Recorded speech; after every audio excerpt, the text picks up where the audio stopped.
T'as poké François ou pas? Non, Poké. j'aimerais ne pas avoir à le faire. Bah, il va venir quand même. Non. On attend toujours les mêmes. Toujours. Est-ce que c'est une problématique qui arrive souvent? François qui n'est pas là? Non. Alors, souvent, non.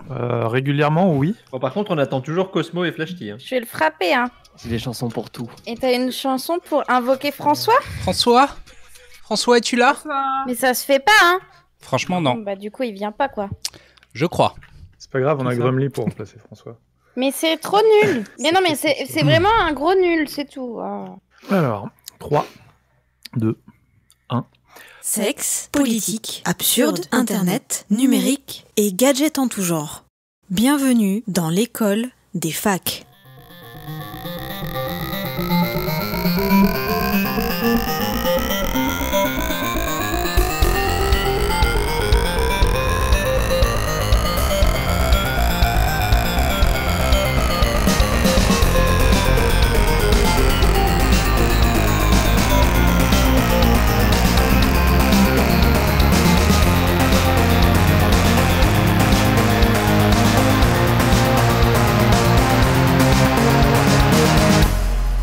Bonjour, bonsoir. Aujourd'hui, c'est l'anniversaire de Rose McGowan. Bon anniversaire, Rose McGowan. Bon anniversaire. Le pouvoir des sœurs Halliwell.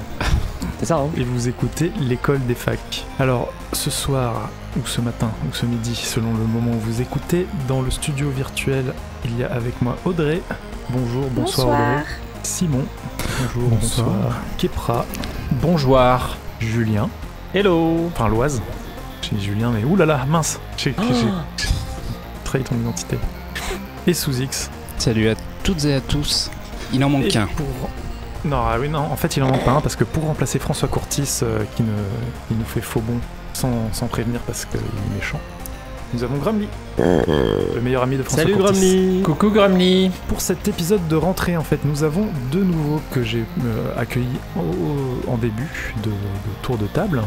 C'est Audrey et Simon qui sont en fait de nouveaux chroniqueurs qui seront là régulièrement pour pallier l'absence de Cosmo Flash et Flashty qui sont Et François. partis et François. Il va en C'est prendre vrai plein que la François gueule ce Courtis soir, aussi. je vous préviens. Qui sont Les absents, partis toujours tard. voler de leurs propres ailes. Piou piou. Et donc, qui sont-ils? Qui sont-elles? Incroyable héros. Et surtout, quels sont leurs projets? Audrey, qui es-tu? Je fais partie aussi de La Menstruelle, donc vous m'avez peut-être déjà entendu, et de Dr. Wet, qui sont tous les deux des podcasts du label Podcut comme l'école. Et des voilà, la pub, ça commence. J'allais le préciser si elle ne l'avait pas fait. Et Simon, qui comme Audrey est déjà venu faire un ou deux épisodes. 3 fois même. 3 fois. Ouais, c'est grave l'incruste. Ouais, du coup, c'est quasiment naturellement que Oui, tu reviens. je suis venu comme d'habitude. Quoi. Voilà. Ça a changé beaucoup. Qui es-tu? Tu as ton Que rond de fais-tu? serviette. Ah, moi, on peut m'entendre dans les 40C qui ne font pas partie de Podcut. Ah merde. Mais c'est bon, t'as placé le produit. Je travaille pas mal dans le podcast aussi, sur d'autres projets. Eh bien, sans transition, nous allons aller directement à ta chronique, vu que pour la rentrée, on fait un petit bisutage des nouveaux, et donc c'est les nouveaux qui s'y collent.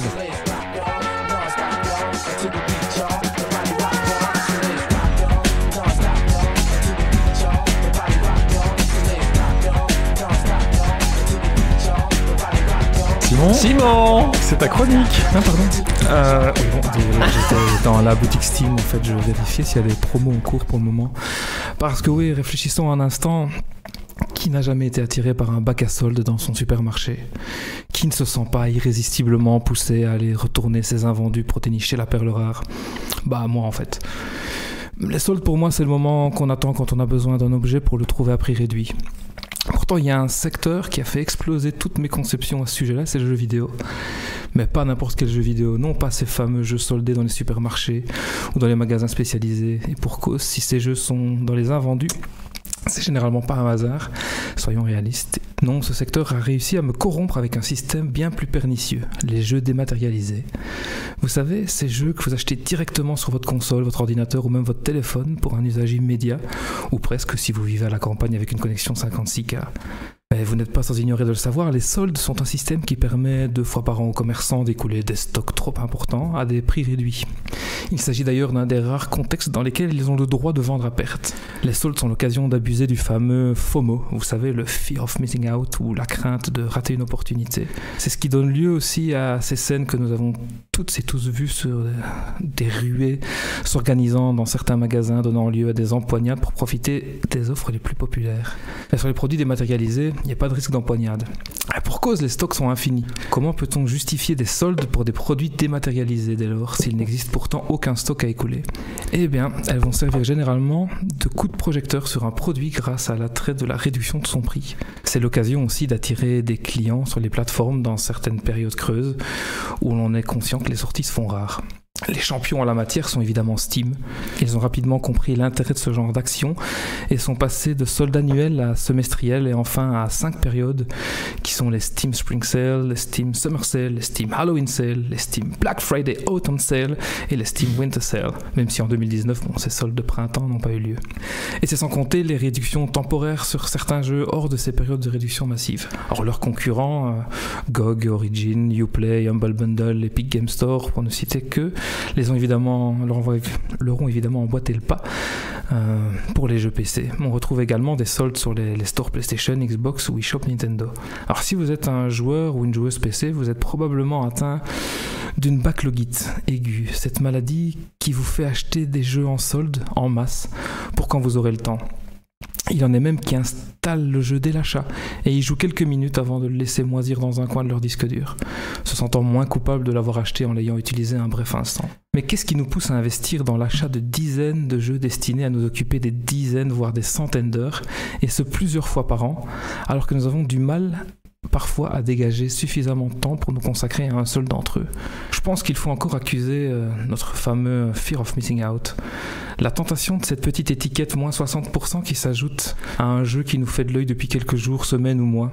L'impression que si on ne le prend pas maintenant, on se retrouvera bien aigri dans 2 semaines quand la tentation d'y jouer deviendra trop forte et qu'on sera contraint de payer le prix plein.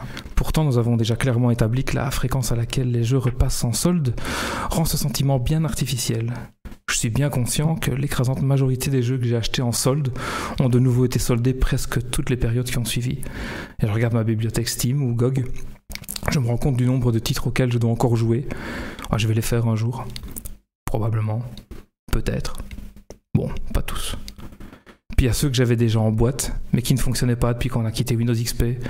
Ouais, tous ces vieux jeux du début des années 2000 pour lesquels on repasse à la caisse, ils coûtent quelques euros. Parfois leur prix se compte même en centimes. Et ce serait idiot de ne pas les prendre si jamais un jour l'envie me prenait de me replonger dans la nostalgie de ces vieux titres. Ce que je ne fais jamais. J'ai tellement de nouveaux jeux à découvrir. Alors je mets le projecteur ici sur le jeu vidéo, mais d'autres softwares ne sont pas en reste. En amateur de production sonore, je peux vous parler des simulateurs d'ampli guitare ou autres VST de traitement de la voix dans lesquels j'ai investi et qui ont également été soldés régulièrement depuis. Et je suis conscient de tous ces biais, conscient des systèmes mis en place pour nous pousser à l'achat. Je vois la gamification que Steam essaye d'apporter pour rendre le tout plus sexy. Et pourtant en juin, je ne me suis pas privé de craquer pour quelques jeux ou DLC, des contenus additionnels à télécharger. C'est parfois également l'occasion de se laisser tenter par un jeu auquel vos amis jouent en groupe et auquel vous ne vous étiez pas encore permis l'achat. Il m'est arrivé aussi d'en profiter pour offrir des jeux qui pourraient plaire à des amis. J'ai succombé il y a bien longtemps à la backlogite, mais c'est promis, je me soigne. Et vous, est-ce que vous avez succombé ? Bon, je vais vous laisser en parler tranquillement parce que là je viens de recevoir une notification Steam par mail et il y a des jeux de ma liste de souhaits qui sont en solde. Alors déjà, qui ici a un compte Steam? Et je crois que tous. Yeah. Oui. Tout le monde. C'est bien que François Courtis soit pas là vu que lui il ne joue pas aux jeux vidéo. C'est une chronique qui ne lui parle pas. C'est un message. Non. Bah non. Et qui ici a un backlog Steam plus long que la déclaration d'indépendance américaine? Vas-y, Suzy. Backlog Steam, non. Par contre, j'arrive à me retrouver dans ta chronique sur ce qu'est en train de faire l'Epic Game Store. C'est-à-dire que l'Epic Game Store, toutes les semaines ou toutes les 2 semaines, offre un jeu, et maintenant ils ont même passé la vitesse supérieure. Maintenant ils offrent 2 jeux par semaine. Je télécharge. Epic Games, c'est l'éditeur de Fortnite. Epic Games, ouais, et c'est aussi eux qui développent le moteur graphique Unreal Engine. Non. Non, c'est pas C'est- ça. Ah, ok, oui, d'accord. c'est- C'est ça. Et du coup, je suis au taquet toutes les semaines pour être sûr de récupérer le jeu gratuit qui dort au fond de ma bibliothèque. Mais je joue pas par faute de temps. Moi, j'ai plus un problème avec le démat qu'avec les soldes, mais je comprends cet attrait de je vais rater. Et Steam est encore plus fort sur un point, c'est qu'il te rassemble il te rassemble le jeu et ses DLC à des prix balèzes. Et ils font tout un tas de packs quand c'est pas le pack, le jeu plus un ou deux DLC, c'est l'ensemble des DLC. Enfin, ils arrivent vraiment à faire ce qu'ils veulent avec les prix. Et je pense que les éditeurs en pâtissent énormément et de plus en plus ils sont en train de se relever contre Steam. Qu'en penses-tu? Parce qu'ils font même des soldes parfois sur des packs complets d'un éditeur ou des packs complets d'une série, genre tous les Batman que tu vas te retrouver dans un pack, tous les jeux d'un éditeur particulier. Donc oui, ils font vraiment des gros packs assez intéressants parfois. Mais demande-t-il la permission à l'éditeur? Je pense que oui. De toute façon, ils sont obligés de demander la permission aux éditeurs et aux développeurs, je pense, avant de lancer des soldes. Ouais, mais si c'est t'as un vaguement groupe, conseillé. Si t'as tout le monde qui fait des soldes et que toi, éditeur, tu dis non, moi je veux pas solder mes produits, bah les gens ils vont être hyper déçus, tu vois. Enfin, Ouais. Et j'ai pas cité Twitch dans la chronique qui font aussi plus ou moins la même chose que ce que fait l'Epic Game Store. Donc si t'es abonné Twitch Prime, tu as des jeux gratuits tous les mois également. C'est un peu le même système. Ouais, mais c'est pas. Est-ce que c'est pareil d'acheter parce que c'est en solde ou de recevoir parce que c'est gratuit? C'est deux choses différentes. Tu rentres dans le backlog, mais t'es pas dans le système de solde qui crée cette peur de perdre une opportunité. Oui, c'est c'est là où Steam ils sont assez forts parce qu'ils arrivent à faire payer les gens. Autant à Epic c'est gratuit, donc tu dis c'est gratuit, autant cliquer sur le bouton qui va faire que je l'ai. Mais Steam c'est payant et après, c'est vrai que quand ils te font des trucs qui sont à quelques centimes ou juste moins de 5 € pour un jeu qui en valait 70 à son lancement, ça reste c'est vrai que ça donne envie quoi. Même si pour l'instant j'ai pas craqué parce que j'ai pas vraiment de PC pour jouer. Et pour finir, moi ce que je trouve je pense que ça marche ce truc là justement parce que c'est dématérialisé. Tu te déplaces pas déjà, donc tu fais pas d'effort, et en plus de ça t'as pas le produit en main, donc t'as juste le plaisir de passer à la caisse et de te dire je possède numériquement le truc, mais tu peux pas le toucher. Du coup c'est un peu comme quand tu vas au McDo, tu manges, ça te cale 30 minutes et puis après t'as encore faim. Tu comprends ce que je veux dire? Ouais, et il y a un esprit de collection aussi qui se dégage vraiment, hein. J'ai tous les jeux Ouais, ça c'est encore un autre facteur.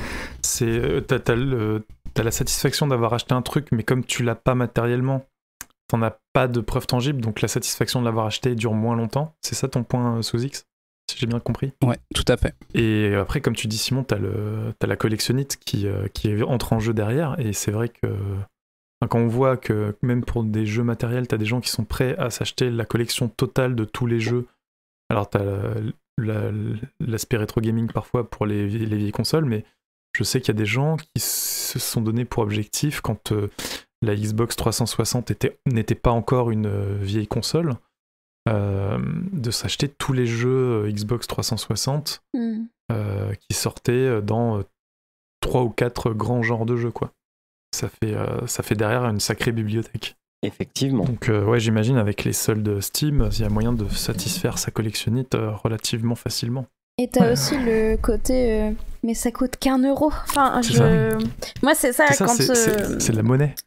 Mais quand c'est le moment des soldes Steam, maintenant beaucoup moins, mais il y a une époque où vraiment j'attendais les soldes et évidemment les serveurs crashaient, donc j'attendais bêtement à rafraîchir ma page, mon panier et tout ça. Mais il y a vraiment le côté putain, mais ce jeu il y a 1, 2, enfin genre pour 10 balles t'as 5 ou 6 jeux et t'es content. Enfin moi c'était vraiment ce côté là aussi. Genre ça coûte rien, c'est bon, c'est pas grave. Enfin... Et il n'y a pas une fonction dans Steam aussi qui te permet de suivre un jeu et quand il est en solde, bim, la liste de souhait. La liste de souhait. Et là, je sais que je suis un petit joueur, hein, mais si je regarde en couplant GOG où j'ai 35 jeux en attente et Steam où j'en ai 171, enfin ça fait quand même déjà t'es pas une un petit belle joueur, liste. du coup. Et combien de jeux as-tu dans ta liste, ta Moi, bibliothèque? C'est ça, je veux dire, j'ai 35 jeux d'un côté et 171 de l'autre. Ah, je croyais que c'était ta liste Wow. d'attente. Non, ça. non, c'est pas que le backlog. C'est pas que le backlog. C'est tous mes jeux. Mais il y a des jeux dans lesquels je vais piocher régulièrement que je refais. Mais c'est pas. Ça fait beaucoup. Et en même temps, comparé à certains de mes connaissances, c'est rien du tout, quoi. Mais sais-tu à combien de jeux tu as joué plus de 10 heures? Oh, la moitié. La moitié quand Ah, même. bah ça va, du coup. Ouais. Oui, c'est pour ça que je dis que je suis un petit joueur dans mon cas. Mais je connais des gens qui ont des centaines de jeux, qui ont parfois plus de 1000 jeux. Et je connais des gens qui les achètent, qui jouent 2 minutes quand ils l'achètent. Et ils se sentent satisfaits parce qu'ils l'ont fait. Ils l'ont ouvert et ils l'ont pas acheté pour rien. Et puis ils passent au suivant parce qu'ils en achètent un autre le lendemain vu qu'il y a une promo ou une nouvelle solde. Et on oublie celui qu'on avait acheté la veille, quoi. La nouveauté continue toujours à remplacer la chose sur laquelle on était à ce moment-là. Alors personnellement, je suis pas forcément la plus grande victime de ça, et si je le fais, c'est avec de l'argent qui est déjà sur mon compte, parce que c'est aussi l'intérêt de Steam, c'est qu'on regagne de l'argent en jouant, en revendant des choses, des items des jeux auxquels on joue. Et donc, bah, potentiellement, en effet, j'achète des jeux. J'ai pu acheter des kits, je sais pas, Worms, des choses comme ça, des vieux trucs de nostalgie. Ou Monkey Island, le remake, le pack avec le remake. Mais en effet, du coup, c'est avec de l'argent que je ne repasse pas par la caisse. Donc, c'est d'autant plus gratuit. Et pour le coup, c'est vrai que la dernière fois que je l'ai fait, ça remonte à il y a quelques années quand même, je pense. Parce que je sais très bien que je n'y joue pas, donc j'ai 51 jeux et je n'en ai que 9 auxquels j'ai joué plus de 10 heures, et j'en ai plus de la moitié auxquels je n'ai jamais joué, et j'en ai combien entre 0 et 1 heure? 1, 2, 3, 4, 5, 6, 7, 8, 9 jeux moins d'1 heure, pas mal. Mais non, et je pense qu'un élément mais c'est vrai pour le dématérialiser de manière générale, mais d'autant plus pour le côté solde, ce qui aide à fonctionner, c'est aussi le manque total d'intérêt des jeux physiques. C'est-à-dire que dans notre jeunesse, on se souvient des grosses boîtes avec des gros manuels, avec des éléments un petit peu additionnels au jeu qui n'ont pas le même aspect que ces boîtes plastiques sans âme de la plupart ou la totalité des jeux, je sais pas, je pense que c'est assez normalisé maintenant, même si j'achète pas de jeux.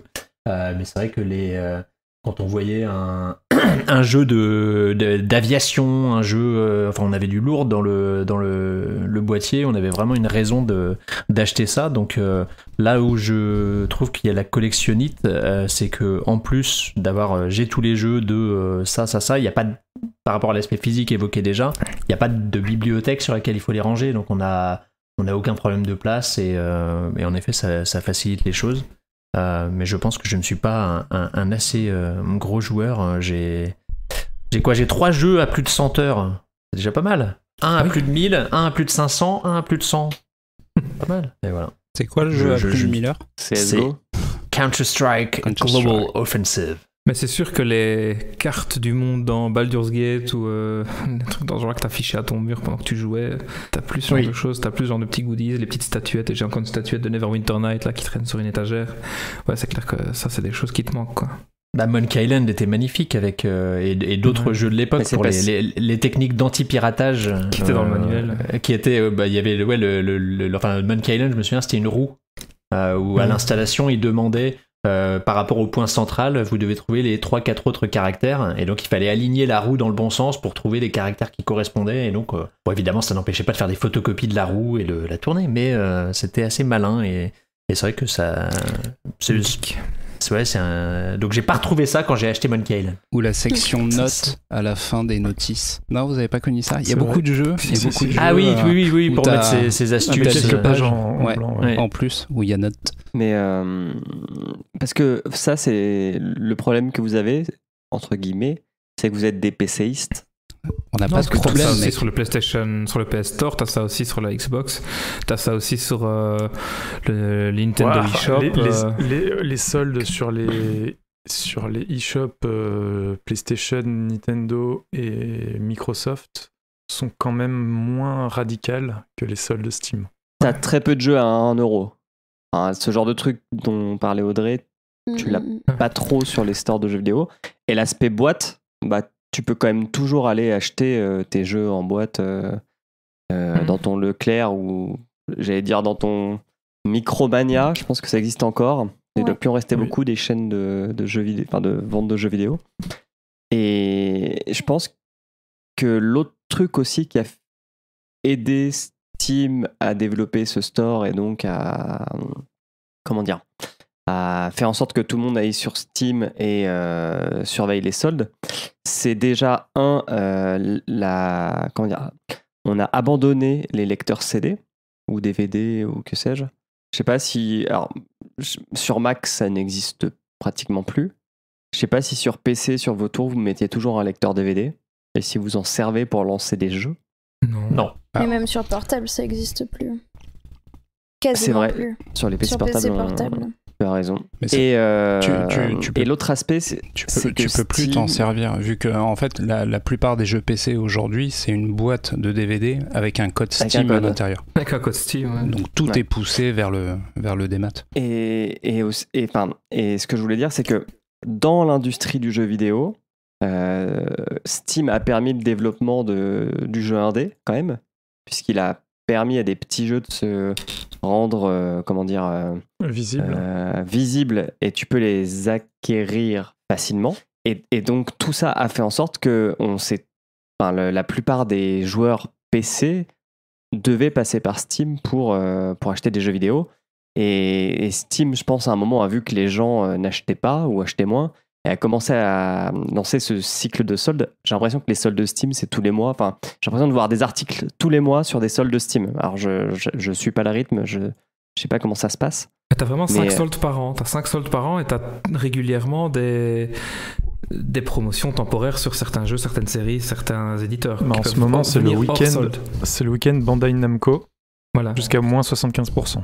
Ce ne sont pas des d'accord. soldes parce que c'est pas massif, c'est vraiment dédié à une collection, un éditeur, à quelque chose comme ça. Mais ça reste quand même des réductions temporaires qui apparaissent toute l'année. Ouais, mais T'as des jeux qui sont en solde toutes les 2 mois, quoi. Ouais, mais c'est ça, 5 soldes par an, ça fait quasiment un mois sur 2, quoi. C'est aussi courant que les vacances scolaires chez les gamins, quoi. C'est vrai. Oui, C'est ça, en fait, l'éducation nationale. Est-ce que c'est synchro avec les vacances des enfants? Bah oui, parce que c'est Ça pourrait être automne, c'est intéressant. printemps, c'est Ah, Noël. ils sont malins. Moi, j'ai pas de PC, donc j'ai pas succombé au solde de Steam encore. T'as un Depuis Shadow. que j'ai un abonnement. Ouais, j'ai un Shadow, mais depuis que j'ai un Shadow, j'ai donc installé Steam. Mais il y a quelques temps, au début des Humble Bundle, je cédais au Humble Bundle parce que ça proposait des trucs assez intéressants. L'offre s'est un petit peu appauvrie, je trouve, depuis. Est-ce que tu peux expliquer ce qu'est un Humble Bundle? Alors, à la base, ça doit être encore le cas maintenant, c'était... il y avait tous les 3-4 mois, donc la société Humble Bundle qui faisait un bundle, un pack de jeux. Pas forcément, hein. Ça pouvait être des livres ou d'autres choses. Au aussi, début, tout- c'était des jeux. Au début, c'était que des jeux. Au début, c'était que des jeux, et puis ils ont dérivé vers d'autres trucs. Et donc, c'était un pack, il y avait on payait le prix qu'on voulait, et on avait 3, 4, 5 jeux. Et on pouvait, après, il y avait, je crois, deux paliers supplémentaires. On pouvait, si on payait plus de, on va dire, $10, on avait 2 ou 3 jeux supplémentaires. Et si on payait plus de $15, on avait encore un jeu supplémentaire. Donc ça amenait le pack de jeux à une douzaine de jeux. Et le dernier jeu, le top tier qui t'incitait à payer $15, c'était un jeu qui était un peu plus récent que les autres, un peu plus en vue. Donc derrière, tu pouvais donc, et tu peux toujours, régler la répartition de ce que tu payes. Donc entre 3 entités, donc l'équipe de Humble Bundle, les éditeurs des jeux, ou une œuvre de charité. Tu peux choisir, par exemple, de donner 100% de ce que tu payes à l'œuvre de charité qui était concernée par le bundle. Donc, Non, chacun choisissait, peut-être pas dès le début, mais on a vite pu choisir son œuvre de charité, et c'est ça que je trouve sympa. Moi, je donnais 100% à l'œuvre de charité que je voulais. Je trouvais ça bien. Moi, les 3 ou 4 fois où je l'ai fait, t'avais le choix peut-être entre 2-3 œuvres de charité à chaque fois, mais tu pouvais pas mettre n'importe laquelle. Moi, j'ai Et pris des le fois, pack The t'avais des Witness. J'avais beaucoup de choix. Il y avait beaucoup de choix dans les œuvres de charité. Des fois, t'avais des bundles spéciaux pour une œuvre de charité en particulier Oui, aussi. Donc, Et donc au début c'était des jeux PC, puis après ça a été vite des jeux, ils ont fait des bundles où, et puis les jeux c'était des jeux sans DRM. Donc tu pouvais avoir le jeu que tu pouvais télécharger sans DRM, ou avoir le code Steam pour ce jeu, et avoir le code Steam pour ce jeu, et si le jeu existait sur Android, t'avais aussi le lien pour télécharger le package Android pour l'installer sur ton téléphone. Puis ils ont fait des bundles spéciaux pour Android, où tu as quand même la clé Steam s'il existe sur PC. Voilà, c'était un genre de solde, et c'est vrai que ma bibliothèque Steam de 33 jeux est composée principalement de jeux achetés grâce au Humble Bundle. Mais c'est vrai que là, j'ai vu lors des dernières soldes, il y a des trucs qui m'intéressaient, mais c'est vrai que j'ai un backlog aussi de jeux, étant donné que je suis abonné PS Plus depuis toujours, donc j'ai les jeux gratuits du PS Plus, donc ça me fait un backlog de jeux déjà assez important. Il y a aussi maintenant les jeux gratuits de Epic, donc ça fait vraiment trop, donc je me dis les soldes de Steam, non, c'est pas pour moi. J'avoue que étant sur Mac aussi, j'ai jamais été pris de folie dépensière sur Steam, quoi. Un bon moyen. Par contre, de plus en plus de jeux. Tu te prives d'amusement, mais ouais. Non, je joue à. Je suis un peu comme Kepra, j'ai 2-3 jeux que je ponce énormément, et le reste aux F. Par contre, je prends bien le temps, même si je joue pas forcément à ma PS4, d'aller me connecter le 5-6 du mois pour mettre dans ma bibliothèque les jeux gratuits, ouais. enfin, juste après le reset. Et après, je les télécharge pas, quoi, mais je les ai dans ma bibliothèque. Et au cas où je veux y jouer, j'y jouerai. Par contre, ce truc-là fait en sorte que même si je me suis fait voler ma PlayStation 4 il y a un an, pendant 5-6 mois, j'ai pas eu de PS4, mais j'ai pas perdu mes jeux gratos, puisque j'ai continué à payer entre guillemets l'abonnement. Parce que je crois que si tu arrêtes de payer l'abonnement, tu perds tous les jeux gratos que tu as eu. Et en donc, fait, tu les perds pas. Tu ne peux plus y jouer, et une fois que tu repayes l'abonnement, tu peux re-y jouer. Est-ce que tu mettrais ta main au feu pour ça ? Je mettrai ma main au feu pour ça, car j'ai un pote qui le fait régulièrement. Il s'abonne quand il y a un jeu qui l'intéresse, il le prend, il y joue un petit peu, et puis il arrête son abonnement. Et puis ça me rassure. Donc il prend un abonnement pour jouer un petit peu à un jeu, puis il arrête son abonnement. Donc il repaye un abonnement mensuel juste pour jouer un petit peu à un jeu de temps en temps quand il y en a qui l'intéresse. C'est particulier comme concept aussi. C'est 60 € l'année, donc quand il y a un jeu qui coûte à la base 50 balles et que tu peux l'avoir donc pour le prix d'un mois de... C'est vrai, on parle de jeux console, c'est 60 balles les jeux. Mais c'est vrai que c'est 60 balles et c'est plutôt des bons jeux. Pour le coup, c'est vrai que pas trop de notre gueule. Bah, alors dernièrement, c'était pas... Avec le fait qu'ils aient décidé d'arrêter de donner des jeux PS3 et puis des jeux PS Vita, non, ça fait un petit peu nu comme offre maintenant, puisque maintenant c'est 2 jeux PS4 par mois, alors qu'avant t'avais 6 jeux, 2 jeux PS3, 2 jeux PS4. On a eu D3, c'est pas un si vieux jeu, il est sorti en quoi, 2017 2010, il est sorti il y a un peu plus d'1 an. Donc tu vois, t'as gratos un jeu qui a 1 an, c'est quand même pas mal. Sachant que les jeux consoles déprécient, je pense, moins vite que les jeux PC. Ça serait une bonne étude. Ça peut être intéressant, effectivement. Parce que j'écoute pas mal de podcasts jeux vidéo. Et souvent, chez ZQSD, ils reçoivent des développeurs. Enfin, pas des développeurs, j'appelle ça des développeurs, mais des créateurs de jeux. Et la vraie problématique, c'est que c'est très dur pour eux de garder leur jeu au prix fort, sachant que on n'en a pas parlé, mais il y a tout ce qui est aussi l'Early Access, qui est une autre grande phase de Steam, puisque tu peux vendre ton jeu avant qu'il soit, on va dire, fini. Et d'ailleurs, PUBG a longtemps été vendu comme ça. Et le problème, c'est qu'une fois que tu as baissé ton prix, mais c'est pas lié qu'aux jeux vidéo, je sais pas, tu vends ton jeu 40 balles, à partir du moment où tu l'as mis 20 balles, même 2 jours, t'as des gens qui vont attendre que ton jeu redevienne à 20 balles pour l'acheter, quoi. Puisque t'as créé la possibilité de l'avoir moins cher. Et ça, c'est vraiment très problématique. Et c'est pour ça que, par exemple, il y a des marques, mais je sors du jeu vidéo, qui font jamais de soldes parce qu'elles veulent pouvoir toujours vendre leurs articles à des prix élevés pour maintenir leur marge. Comme Nintendo. Acheter des jeux Nintendo éditeur en solde, ça n'existe pas. Non, par contre, ils donnent des jeux maintenant, non? Avec leur abonnement. Il me semble, il n'y a pas un jeu Super NES qui est donné? C'est pas ça. NES. Non. Vas-y, Audrey.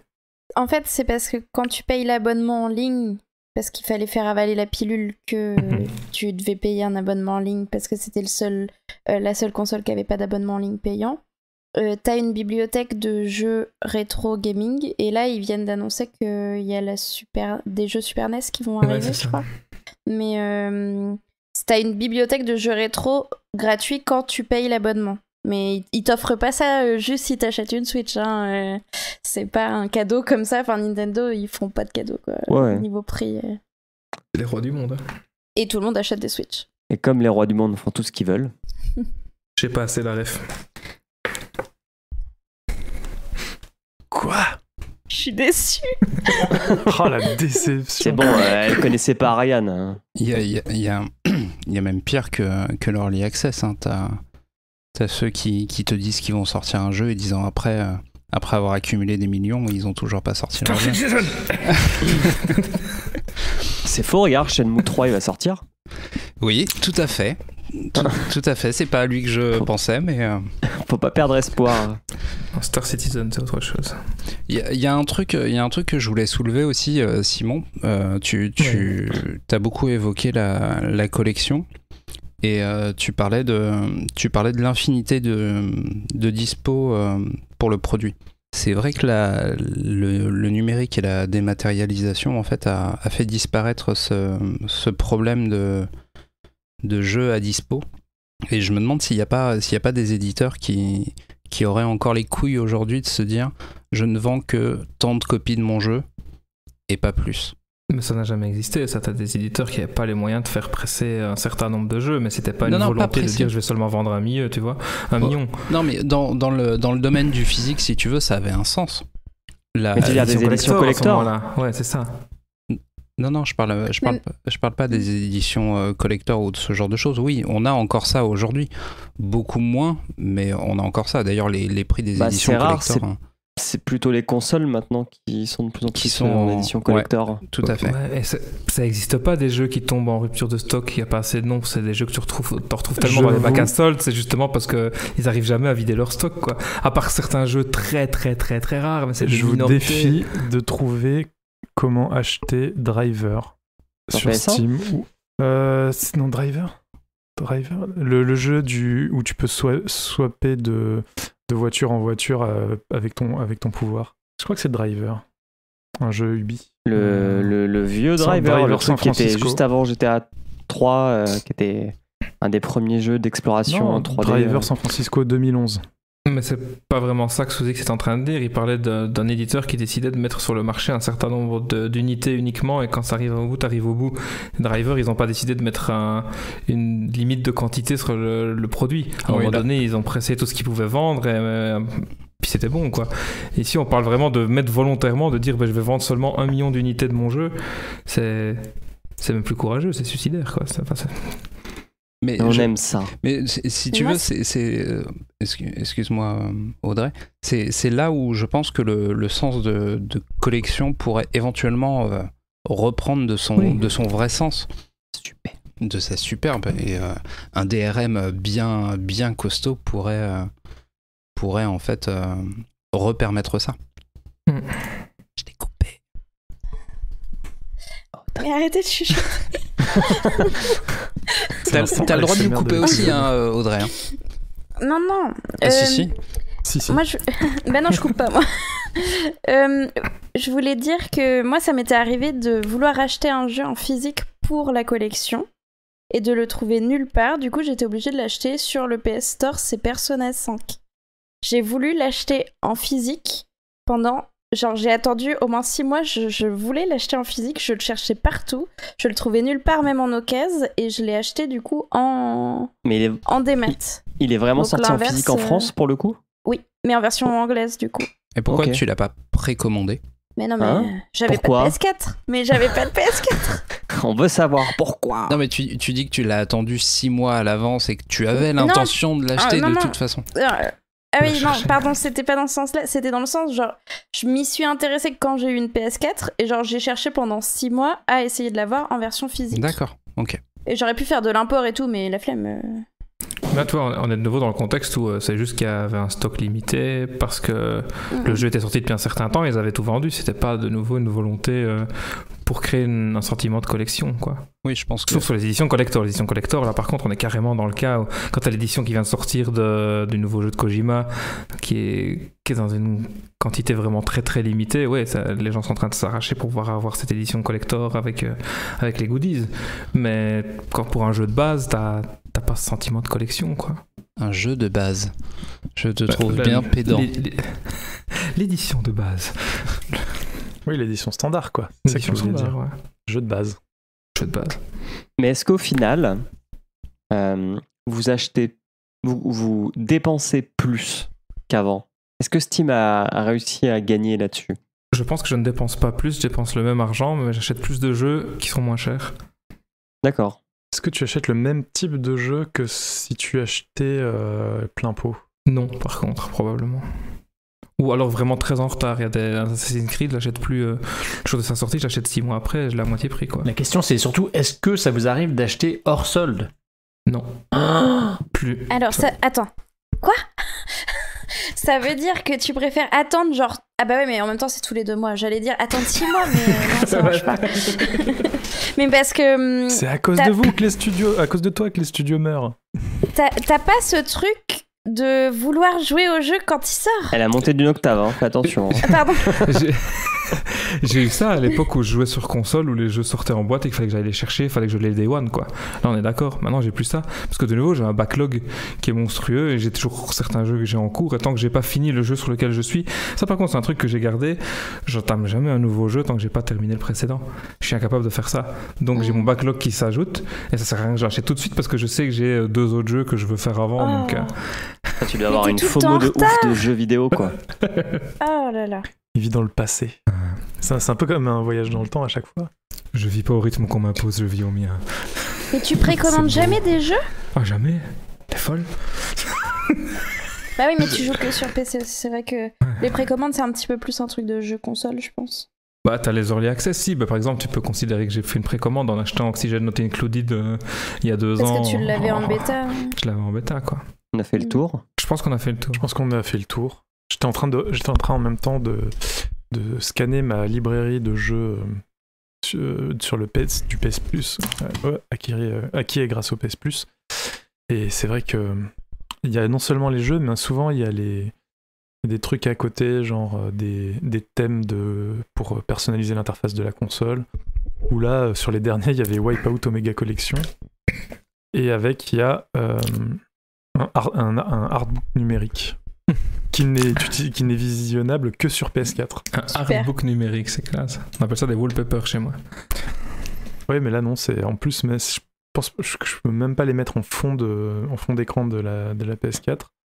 Ce sera uniquement comme une appli que je lancerai pour regarder des jolis papiers peints. C'est magnifique. Eh bien, comme on a fini, on va passer à la chronique d'Audrey. Tu vas nous parler organisation, c'est ça? Ouais. C'est un truc que j'aime bien. Mais que François Courtis n'aime pas apparemment. Allez. Tacle à la gorge.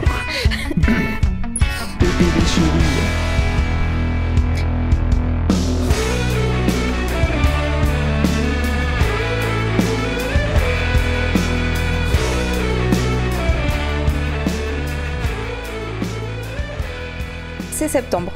La rentrée est là, ou arrive à grands pas. En tout cas, chose certaine, c'est que le boulot a repris ou va reprendre dans peu de temps. Qui dit boulot, dit organisation. J'imagine que vous utilisez un bloc de post-it, un agenda, une app ou même juste un bout de papier libre Ou peut-être un bullet journal pour vous aider à mieux organiser vos journées. Ah ouais, vous utilisez rien ? Bon, Non. bah cette petite introduction va vous permettre d'y voir plus clair. Le bullet journal, ou Bujo, est un outil d'organisation et de développement créé par Ryder Carroll, que je cite « Meet the analog method for the digital age that will help you track the past, order the present and design your future. » Rencontrez la méthode analogique à l'ère du digital qui vous permettra de suivre votre passé, ordonner le présent et établir votre futur. Oui, c'est une traduction littérale. On vient de perdre Emmerich là. À chaque fois que tu dis le mot digital, à la place de numérique. Je vois Ah un mais doigt. et là je le cite, je suis désolée. Je le cite. Bon. Tout ce dont vous avez besoin, c'est un crayon, un carnet, et regardez sa vidéo explicative de 5 minutes. On la partagera dans la description de cet épisode. Oui, Audrey, c'est bien beau tout ça, mais pourquoi tu nous parles d'un truc papier dans un podcast qui traite de trucs numériques et de nouvelles technologies ? Oui, Bah oui, pourquoi Audrey, pourquoi Bon, Bah tout simplement parce que justement, le bullet journal, bah ça m'intrigue à cette période-là. Nous sommes à l'ère du numérique, toujours avec nos portables à la main, souvent à bosser sur des ordinateurs ou des tablettes. Pourtant, la communauté autour du bullet journal est énorme, a de nombreux fidèles et énormément de contenu disponible, en librairie, sur internet. La méthode bullet journal est 100% personnalisable, complètement dédiée à vous, s'adapte à votre quotidien, à votre mode de vie. Et c'est ce qu'une banale app agenda ne peut pas permettre. Plus que de simplement vous proposer de rentrer des rendez-vous et événements dans une application, le Bujo est aussi un moyen de suivre vos habitudes, d'annoter vos listes de courses ou encore de suivre vos dernières lectures. Tout ça, c'est bien mignon, mais pourquoi parler de cahier stylo quand je pourrais vous parler de Google Keep ou de Wunderlist ? Ben justement, après avoir fait quelques recherches, je me rends compte qu'il y a un public énorme qui utilise le système de bullet journal plutôt que des applications mobiles ou des logiciels PC. Mais pourquoi se trimballer un carnet et un stylo, voire une trousse avec des autocollants, du scotch et des ciseaux, plutôt que simplement tout rentrer dans votre téléphone qui, lui, a sa place habituelle et vous suit partout ? Bah oui, pourquoi ? Bah oui, hein, c'est vrai, on est chiant avec nos stylos. Et le règle.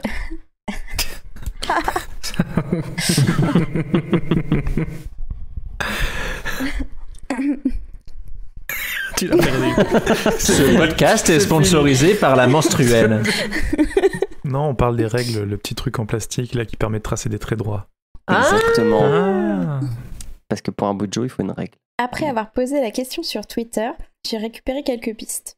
Le sentiment d'accomplissement d'une tâche est bien plus présent apparemment lorsque l'on coche dans son petit carnet que juste effacer une ligne dans une app. Le fait de mieux retenir quand on écrit à la main ou encore les petits bonheurs simples que de retourner à la formule papier où l'on s'investit plus que lorsque l'on pianote sur son smartphone sont les raisons les plus évoquées. D'autres, très organisés, font les deux. Ah. Ils utilisent leur belette pour planifier les événements de longue date, rentrent des trackers journaliers ou mensuels, plus personnels, s'autorisent à créer des systèmes vraiment adaptés à ce qu'ils aiment ou ce qu'ils ont besoin, ce qui, dans une app, est beaucoup moins facile que simplement écrire dans un carnet. Hein. À côté, ils notent leur rendez-vous dans une app calendrier de téléphone et se laissent des rappels. Chez Moleskine, la célèbre marque que je pense vous connaissez, et dans d'autres marques évidemment, il existe même des carnets avec des tags liés à une application pour simplement prendre en photo la page où vous venez d'écrire tous vos rendez-vous et blablabla, et avec le système, tout rentre dans l'application du téléphone. Le retour au papier est donc bénéfique à celles et ceux qui veulent quelque chose d'adapté à tous les besoins, aux créatifs qui souhaitent plus qu'un carnet, un véritable journal d'archives de ce qu'ils ont ou vont faire. Le fait de noter à la main ces choses permet aussi parfois de simplement se poser et de se déconnecter. Pas d'ordi sur la main et plus de batterie, le carnet, lui, sera toujours là. Pour vous parler plus de mon expérience, j'ai adopté la méthode Bujo depuis plus d'1 an maintenant. Sans trop y croire au début, je me suis petit à petit investie dans ce côté créatif et j'ai maintenant des pages remplies de notes. Quand je m'y replonge, je suis heureuse de voir mes progrès, je me rends compte que j'ai réussi à optimiser mon temps, mes rendez-vous, ma vie professionnelle. Évidemment, comme toute méthode, elle ne s'adaptera peut-être pas à vos besoins. Pour ma part, j'y ai trouvé ce que je cherchais et je l'ai optimisé pour qu'elle coche toutes mes envies. Pour autant, je bosse dans l'informatique, je suis sur mon ordi toute la journée et mon iPhone ne quitte jamais ma poche. le retour au papier et à ce côté satisfaisant que je trouvais pas du tout dans l'emploi d'une app, et ce qui, je pense, m'a fait adopter cette méthode. Alors, qu'en pensez-vous ? Qu'utilisez-vous pour vous organiser ? Et est-ce que vous avez déjà testé la méthode bullet journal ? Qui commence ? Il y a Julien qui hoche la tête très très fort. Oui. Enfin, très très vite. J'aime bien voir mes choses organisées comme toi, Audrey. J'ai essayé moult méthodes. J'ai essayé le téléphone avec la fonction rappel et le calendrier. J'ai essayé les rappels dans le calendrier. J'ai essayé l'option tâches d'Outlook ou de Google. J'ai essayé Evernote. J'ai essayé Google Keep. J'ai essayé Trello. Et en fait, au bout de 2-3 mois, j'arrivais jamais à aller à pérenniser l'utilisation de ça. J'ai un budget depuis le 1er janvier, ça fait partie de mes résolutions. Et je t'avoue que ça fonctionne mieux. Et ça fonctionne mieux pour deux des raisons que tu as évoquées, qui est la satisfaction de mettre une petite croix dans son point quand on a fini sa tâche, parce qu'il y a un langage budget. Alors, comment dire, pas la mentalité, mais l'esprit budget, c'est quand même d'en faire un peu ce que tu veux, mais c'est mieux si tu respectes les peu de règles qu'il y a. Donc la petite croix, ça fait plaisir. Et ce côté adaptable, où tu peux faire des pages qui te sont propres, bah, comme tu dis, dans une app, bah, tu peux pas, quoi.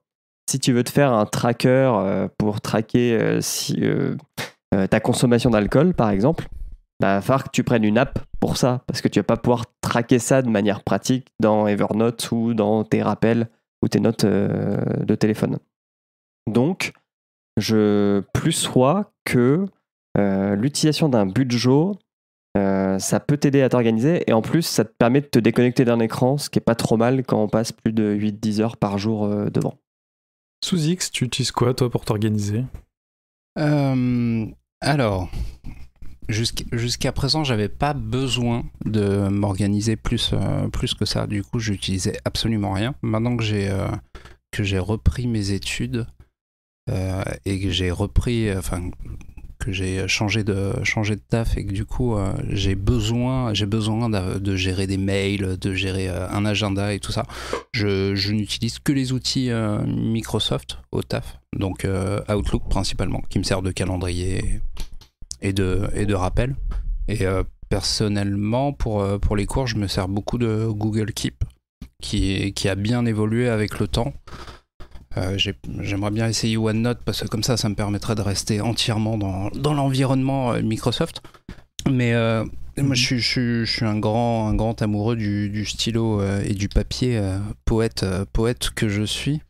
Mais j'ai beaucoup de mal à comprendre l'attrait pour ces petits cahiers retour agenda au collège, où on peut laisser un petit mot pour sa copine qu'on retrouvera dans 10 ans. T'as pas été tenté par le budget ? Non, j'ai pas du tout été tenté par le budget, bien que je comprenne tout à fait que, comme disait Julien, passer 8-10 heures devant des écrans toute la journée, à la fin, effectivement, tu reviens au papier quand t'as fini ta journée. Mais non, et puis j'éprouve pas le besoin, en fait, de traquer ma vie, de l'organiser autant que vous. Je relâche la pression une fois que je lâche l'écran. Donc, Alors perso, c'est pas que c'est un besoin, c'est que j'ai une très mauvaise mémoire. Donc moi, si je ne l'écris pas, je l'oublie. Comme François Courtis. Ça tira pas le réel, quoi. Une fois qu'il est à terre. Par contre, un petit Germain souplex. Par contre, j'ai appris quelque chose avec ta chronique, Audrey, c'est qu'on dit bugeot. Et j'étais persuadé que, je sais pas pourquoi je voulais le prononcer un petit peu à l'espagnol. Burro, ouais. Moi, dans ma tête, c'était burro. Et je comprends maintenant que c'est l'abréviation de bullet journal, donc on devrait dire burro. Non, budget. Comment dit-il en anglais? How did it say that? Budget. Palette. Parce que dans vos bugeots, vous avez des intercalaires pour aller plus vite. Parce que si tu le commences en janvier, t'as un index. Ah, parce que les pages sont un petit fil que tu mets sur ta dernière page. Les pages sont numérotées.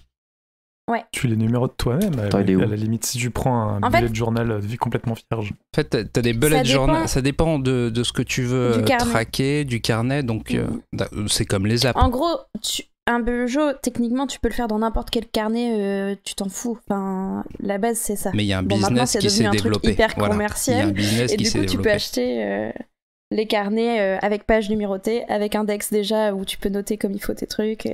Voilà. Tu peux acheter ton petit Bujo des vacances ou Bujo de voyage qui te sert juste pour tes voyages, avec des pages spécialement dédiées à suivre certains trucs. Par exemple, les monuments que tu as visités, etc. Ce qui dénature un peu l'idée de base, mais bon, après, tant qu'il y a des gens qui s'y retrouvent, je pense que c'est tant mieux, quoi. Mais en fait, c'est un petit peu... Ouais, t'as ça aussi. Souvent dans les carnets... C'est pas radiophonique, t'as ça. C'est ce que j'allais dire, on te remercie pour le podcast. Souvent dans les carnets qui sont dédiés au bullet journal, même pas forcément dans ceux qui sont avec des trucs préimprimés, hein, parfois ceux qui sont complètement vierges, t'as deux petites lanières qui sont là pour te permettre de me marquer 2 pages à la fois. Ouais. Et ça peut toujours être assez pratique. Souvent, tu t'en sers pour regarder ta page d'index rapidement si elle n'est pas au tout début ou à la toute fin. Et puis, t'en as une pour ta page en cours et puis une autre peut-être pour le début de tes pages de tracker, par exemple. Ça sert à ça, je crois. Vu que moi, j'ai dû commencer je sais pas combien de carnets. Attendez, je compte. 1, 2, 3, 4, 5, 6, 7, 8. Voilà, j'ai commencé 8 carnets, je ne les ai jamais finis. Il a la maladie du carnet non fini. En fait, c'est pas 8 carnets de bullet journal, ce sont 8 carnets de 8 méthodes différentes, dont la méthode GTD, la fameuse Getting Things Done de David Allen. C'est une des méthodes d'organisation les plus célèbres. Elle est extrêmement stricte et contraignante. Et apparemment, tout l'inverse du Bujo, quoi.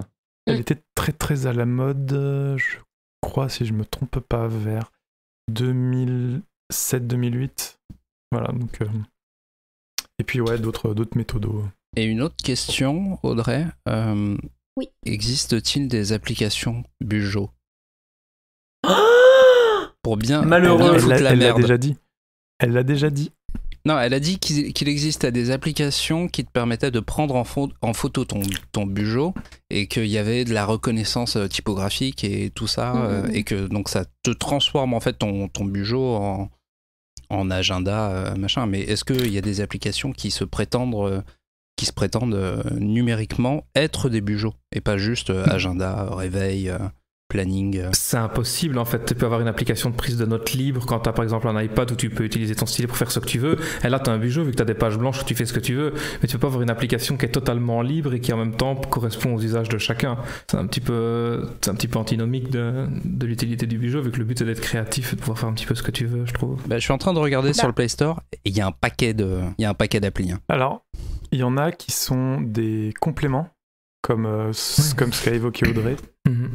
Donc des compagnons d'app qui te permettent de en fait suivre et intégrer directement dans ton calendrier de ton smartphone des trucs. Mais après, est-ce qu'il y en a qui sont vraiment purement des applications de Bujo numérique?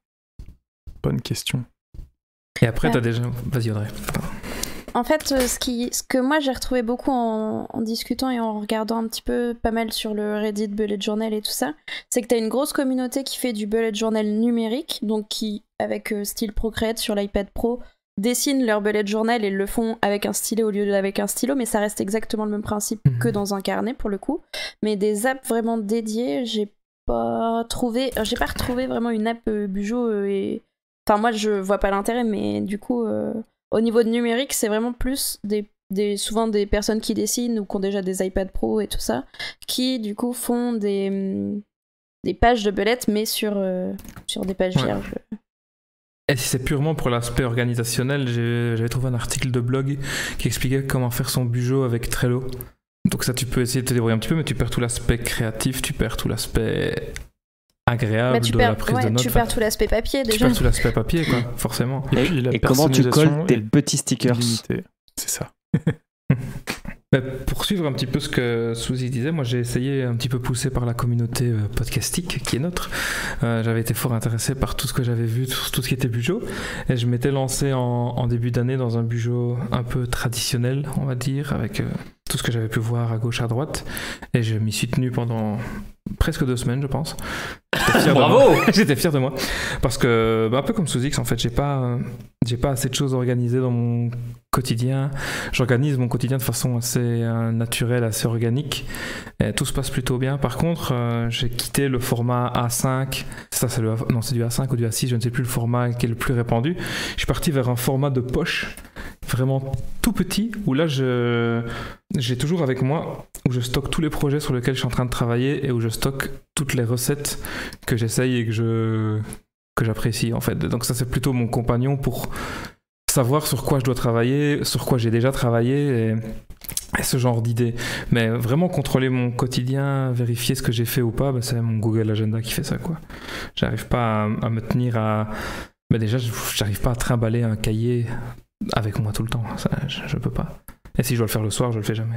Kepra, tu utilises des outils numériques ou... Je m'organise exceptionnellement, c'est incroyable. Non, j'utilise peu de choses pour m'organiser et ce pourquoi je m'organise, j'ai plutôt tendance à le faire avec des outils numériques. En effet, je vais avoir du Google Keep que j'aime bien pour la simplicité et les fonctionnalités d'intégration de photos, de listes à cocher, de textes. Donc selon les usages, je trouve que ça m'offre la flexibilité nécessaire et c'est surtout les fonctionnalités de partage que je trouve intéressantes pour faire des organisations à plusieurs pour des listes de choses. Donc on peut en avoir sur liste de vins qu'on aime bien, liste de recettes, les listes de courses où on met à jour en fonction. Voilà, donc moi c'est plus pour l'organisation conjointe que je trouve ça pratique.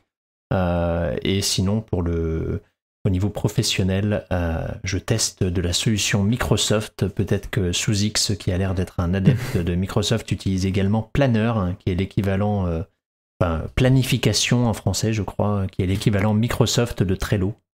Donc un outil de gestion de tâches avec des boards, donc on peut faire ça, mais non, j'ai beaucoup de mal aussi avec la logique du cahier, mais j'aurais plutôt tendance, si j'y allais, à avoir quelque chose que je peux mettre dans ma poche comme ce qu'utilise Simon, parce que clairement je suis plutôt assez minimaliste dans mes déplacements et donc mon portefeuille est quelque chose qui est ultra compact de taille de carte de crédit. Je n'ai jamais ma pièce d'identité sur moi du coup parce que je ne me déplace jamais avec plus que ça, donc j'ai ça, mes clés, mon téléphone et c'est tout. Donc au mieux j'aurais en effet un carnet. Ça m'a déjà traversé l'esprit, mais j'ai jamais passé le cap et je pense que ça serait bien.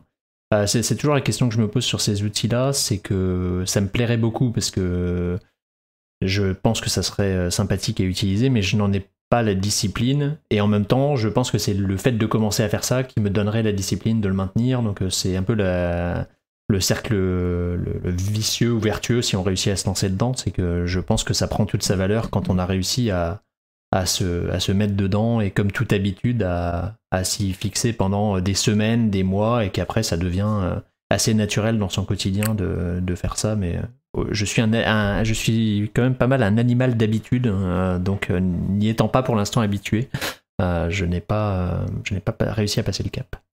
Et du coup, comme Julien, t'es le seul... on dit Julien ou Loise ? Les deux. Tu dis ce que tu veux. D'accord. Alors Robert, on bite pas.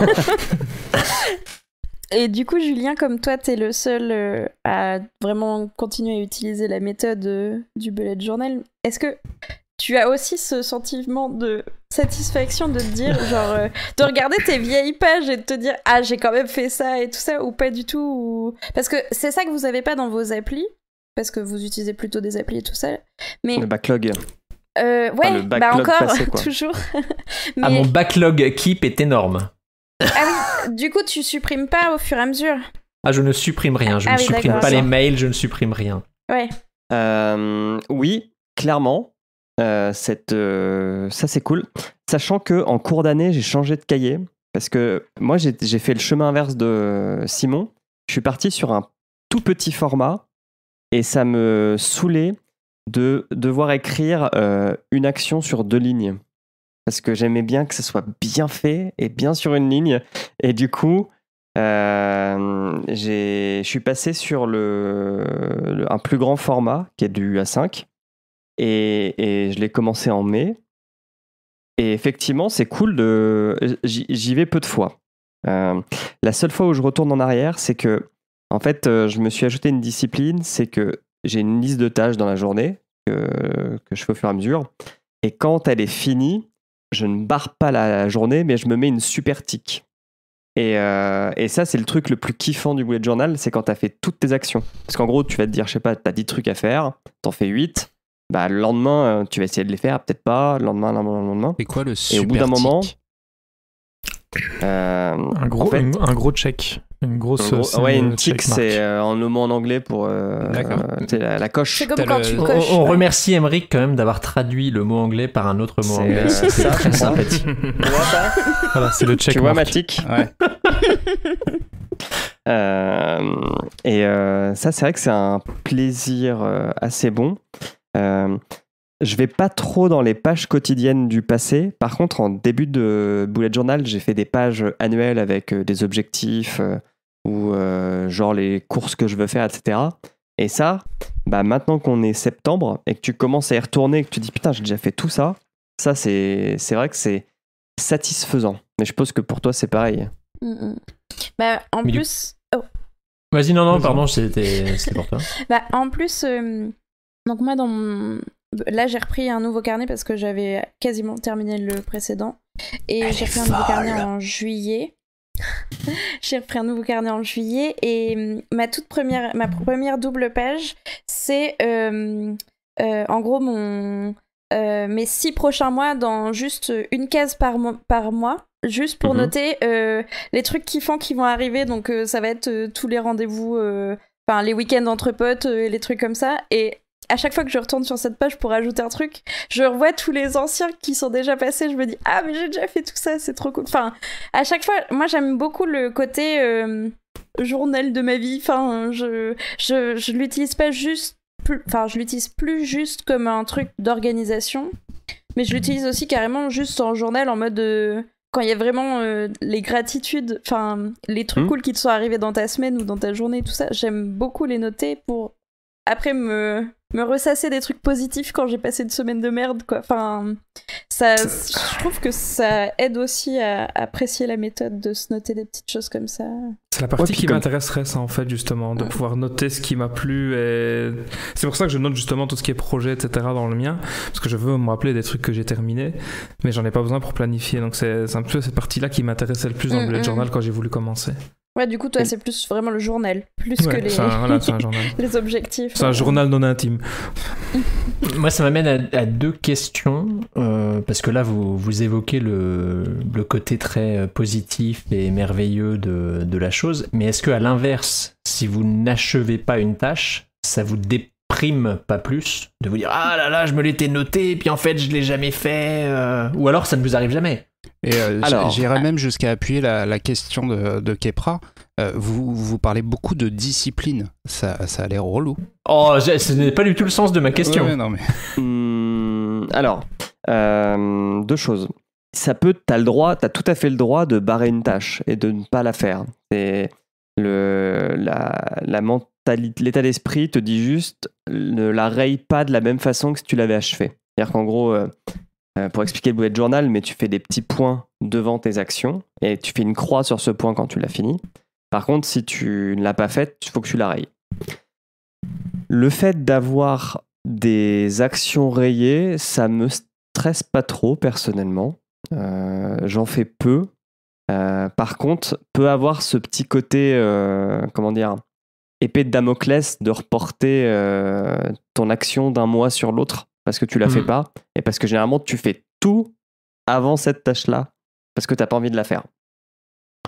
Ah, mais alors c'est vrai que ça peut ajouter un petit stress, c'est pas faux. À contrario, les jours où t'as pas le moral, où t'as envie de rien foutre, ou les jours de déprime, t'ouvres ton budget, tu fais une petite liste et juste tu coches 1 ou 2 croix, bah t'as fait ta journée quand même et tu te dis, c'était une journée de merde, j'avais aucune énergie ou envie de rien foutre, mais j'ai quand même fait 2 trucs de ma journée, ce qui fait que t'as une meilleure, ça fait un peu d'estime de soi quand même. Et moi je le fais, enfin je suis pas trop dans la culpabilisation, genre le bullet journal pour moi c'est un truc qui m'aide à m'organiser, à mieux gérer mes journées, à essayer de perdre des mauvaises habitudes et tout, mais après, c'est pas la faute du bullet ou c'est pas parce que je l'ouvre pas pendant 2 jours que je vais me dire ah non, catastrophe, j'ai pas fait mes 4 tâches de la journée de la veille ou des trucs comme ça. Enfin, après, je pense que ça dépend des personnes et comment elles l'utilisent, mais si elles sont hyper rigoureuses ou pas. Mais moi, je sais que ça m'est déjà arrivé dans des semaines où vraiment je voyais que j'ai tout fait au taf ou que vraiment j'avais l'impression de plus avoir de temps pour faire tout ce que je voulais faire. Bah tant pis, tu reportes, tu fais ça le lendemain ou le surlendemain et c'est pas grave. Enfin, justement, faut que ça s'adapte à toi, c'est pas l'inverse qui doit être vrai. Enfin... Oui, non, t'as tout à fait raison. Et ouais, vas-y, pardon. Juste aller dans ce côté discipline. Par exemple, cet été, je suis parti en vacances. Pendant 2 semaines, j'ai pas fait de bullet journal, quoi. Et juste, genre mes trackers, j'ai mis une croix et basta. Après, j'ai noté quelques trucs importants que j'ai fait. Mais si dans le ton but, bullet journal, tu ouvres une page vierge et que tu mets profiter de 2 semaines de vacances, que tu rentres de tes vacances et que tu check. Non, pas du tout. Mais c'est juste que au lieu de faire une case quotidienne, c'est un peu dur de parler de bullet journal sans expliquer forcément. Mais en gros, dans le bullet journal, tu es censé faire des pages annuelles, enfin 2 pages annuelles, des pages mensuelles et des pages quotidiennes. Enfin, des pages où tu mets des cases par journée. Et par exemple, pendant tes vacances, rien ne t'empêche pendant tes 2 semaines, au lieu de faire une case pour chaque jour, tu fais une case pour tes 2 semaines, tu mets les trucs importants que tu as fait, je sais pas, voyage en Italie, telle course à pied, je sais pas. Tel vol vraiment, d'avion, tel vol d'avion, visiter tel truc, et basta. Mais tu mets pas juste profite 2 semaines de ta vie. Et du coup, ma deuxième question était en lien avec le fait que ça rajoute une nouvelle tâche dans votre quotidien ou dans votre vie. Vous le remplissez quand? Et ça remplace quoi dans votre vie d'avant le merveilleux monde d'une organisation un peu plus cadrée de votre quotidien? Vas-y, Audrey. Alors, moi, je le remplis le soir. Parce que, en fait, donc, j'ai pas expliqué tout à l'heure et il est un peu tard pour expliquer, mais donc quand on parle de tracker, c'est des petites cases à cocher et où tu traques, où tu suis une action répétée ou pas, ou une mauvaise habitude que tu veux perdre, une bonne action que tu veux prendre, enfin une bonne habitude pardon que tu veux prendre. Donc par exemple, ça peut être arrêter de fumer, ça peut être ton alcool, enfin ta consommation d'alcool, ça peut être coucher avant 8 heures ou je me suis démaquillée avant de me coucher. Enfin, ça peut être vraiment tout et n'importe quoi, vraiment. Et c'est moi ce qui me permet de prendre des bonnes habitudes ou perdre des mauvaises habitudes. Donc moi, comme la plupart de mes actions de mon petit tracker, c'est des choses qui s'écoulent pendant la journée, souvent je le remplis le soir. Après, ça dépend de tout le monde. Et en gros, moi, c'est le moment où je vais me coucher. Avant d'aller me coucher, comme ça je suis plus sur le téléphone, je suis plus sur l'ordi ou quoi, je prends mon cahier, je note les 2-3 trucs sur la table de chevet, puis je pose mon bullet. Et la deuxième partie de ta question, ça concernait du coup qu'est-ce que ça remplace vis-à-vis de avant. Bah, en gros, avant moi j'étais étudiante donc j'avais un agenda donc qui était assez carré et tout ça. Oui, je sais, j'ai 25 ans.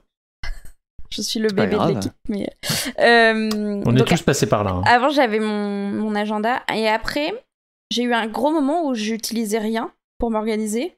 Du coup, j'avais aucune organisation. Je prenais 2 rendez-vous le même soir. En fait, j'ai eu besoin d'une rigueur quand j'ai commencé à faire des podcasts, où j'ai commencé à noter des rendez-vous, où j'ai commencé à, dans ma vie professionnelle, devoir me noter des horaires qui différaient d'une journée à l'autre ou des choses comme ça. Avant, j'avais juste l'intranet de mon IUT qui me balançait mon agenda sur mon Google Agenda sur mon téléphone, quoi. Enfin, c'était ma seule méthode d'organisation. Et du coup, le bullet, moi, c'est vraiment l'outil principalement, ma première idée qui me vient en tête, c'est vraiment perdre des mauvaises habitudes, prendre de bonnes habitudes et pouvoir noter mes rendez-vous. Pour pas prendre 2 fois de rendez-vous le même soir ou des trucs comme ça. D'accord. Voilà. Mais ça te prend plus de temps à gérer qu'un agenda, non? Ou non. L'agenda, non?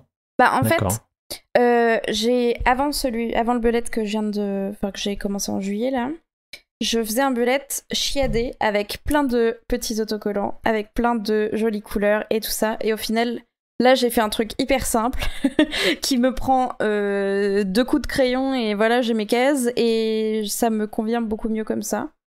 Parce que sinon, le bullet, comme disait Sous-X tout à l'heure, sinon, fallait une case, remplir le bullet journal.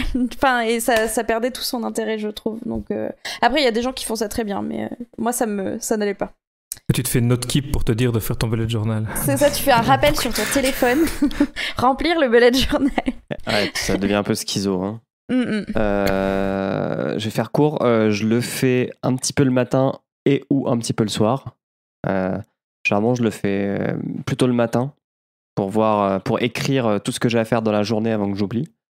Et ça a remplacé pour moi tout ce que je mettais dans mon agenda, plus tout ce que je mettais dans les rappels, plus tout ce que je mettais dans Evernote. D'accord, mais donc dans votre quotidien, ça n'a rien changé, ajouté à des actions qui n'étaient pas déjà de l'organisation en fait? Non, ça n'a pas créé une nouvelle habitude. L'habitude existait, c'est juste l'outil qui a été remplacé, quoi. Et c'est vrai que dans la communauté Bujo, il y a des gens qui font des œuvres d'art, quoi. Si vous allez un peu sur Pinterest, taper Bujo Bullet Journal, il y a des gens, je pense, qui prennent bien 1 heure ou 2 par jour pour les faire. D'accord. Et je pense que c'est ça qui fait peur à pas mal de monde. C'est de voir ces gens qui te font des pages qui ressemblent à des herbiers, qui ressemblent au manuscrit de Voynich, là, le truc avec plein d'illustrations, plein d'enluminures et tout ça. Mais on n'est pas obligé. Hein. J'ai fait une espèce de bullet journal simplifié pour le boulot, juste pour suivre les tâches que j'ai et que je veux faire, mais c'est vraiment le truc basique, juste le suivi de tâches avec une page mensuelle et puis une page où je mets les trucs par jour. Et c'est vraiment ultra basique et ça prend 2 minutes. Tu le continues toujours en ce moment, Aymeric, ton Bujo? Ça fait 1 semaine que je le fais plus, mais toutes les semaines en fait je le reprends et en fait au final je me rends compte que je le fais plus par jour mais par semaine plutôt. Donc voilà, mais voilà, du coup c'est un truc, c'est extrêmement laid, il y a pas de dessin, il y a pas de, c'est juste des suites de mots, des listes de trucs à faire faits et puis avec des dates, quoi, c'est tout. J'appelle pas ça un bullet journal. En même temps, c'est l'essence. C'est un agenda. De base, t'as juste besoin d'un stylo noir et d'un cahier, hein, peu importe. Et d'une règle. Alors, comme je me fais voler tous mes stylos, en fait, je récupère des stylos, donc je crois que je dois avoir 5 couleurs par page. Est-ce qu'on vous a convaincu les deux qui n'en ont pas? Non, du tout. Moi, je m'imagine. Je pense que si je devais me mettre au bullet journal, il ressemblerait à celui de Minus et Cortex. Tenter de conquérir le monde tous les soirs. Avec une tâche, quoi. Exactement. Moi, c'est le genre de choses qui m'attire parce que je sens que ça peut largement aider à mieux apprécier ces journées, ces semaines, ces mois et se satisfaire de la tâche accomplie. Et pas que les tâches accomplies, parce qu'il me semble que dans un Bujo, tu as potentiellement... si, il y a des choses plus long terme aussi, où tu te fais juste des récaps. Mais en même temps, je suis quand même assez freiné. Vous, la preuve, c'est quand même des organisations qui remplacent d'autres organisations. Moi, j'ai ce frein j'ai toujours peur de me noter des trucs et d'avoir ce côté pas fait. Et donc la frustration qui est encore pire, en fait, que le fait de prendre le quotidien comme il vient et de se dire bon, voilà, ça, je l'ai fait. Et je pense que je suis un petit peu trop à me dire si je l'ai écrit, il faut absolument que ce soit fait et c'est gravé dans le marbre et je l'ai pas fait aujourd'hui, je l'ai pas fait cette semaine, je l'ai pas fait ce mois-ci, donc c'est affreux et Si mais je ça peux te serait très utile. Si je peux te faire un petit Rex, comme on dit dans le monde de l'entreprise, je l'ai commencé un 1er janvier et du coup, t'as peu de choses à faire, entre guillemets, donc c'est plus facile de prendre l'habitude parce qu'en soi, tu dois avoir 3 trucs à noter puisque t'es en vacances et que t'as pas encore repris le travail. Donc peut-être de commencer à une période creuse, ça te permet de te familiariser avec l'outil, entre guillemets, sachant que chaque début de mois, tu y passes un peu plus de temps parce qu'il faut que tu fasses toutes tes pages mensuelles. Il y a un truc pour conclure qui ressort beaucoup en fait. Je pense qu'en écrivant vos tâches, vous les personnalisez. Et c'est vraiment quelque chose qu'on perd au travers du numérique. Tout est aseptisé, tout est dans la même typo, dans le même type de case, dans la même couleur. Donc effectivement, comme dit Kepra, tu peux prendre 1000 notes sur Google Keep, elles ont toutes la même gueule. C'est pas grave, tu fais un slide. Oh non, tu changes les couleurs, oui, tu attaches des images. Mais tous les soirs, tu passes pas 15 minutes à custom tes notes. Non, avant d'aller je suis te sûr coucher. qu'il y a des mecs qui ont fait des user scripts pour faire comme dans les skyblogs et écrire en arc-en-ciel. Donc je peux comprendre ce besoin de repersonnifier et caractériser une certaine partie de votre vie, vous qui rejetez. Humaniser la to-do Oui, list. voilà, c'est ça.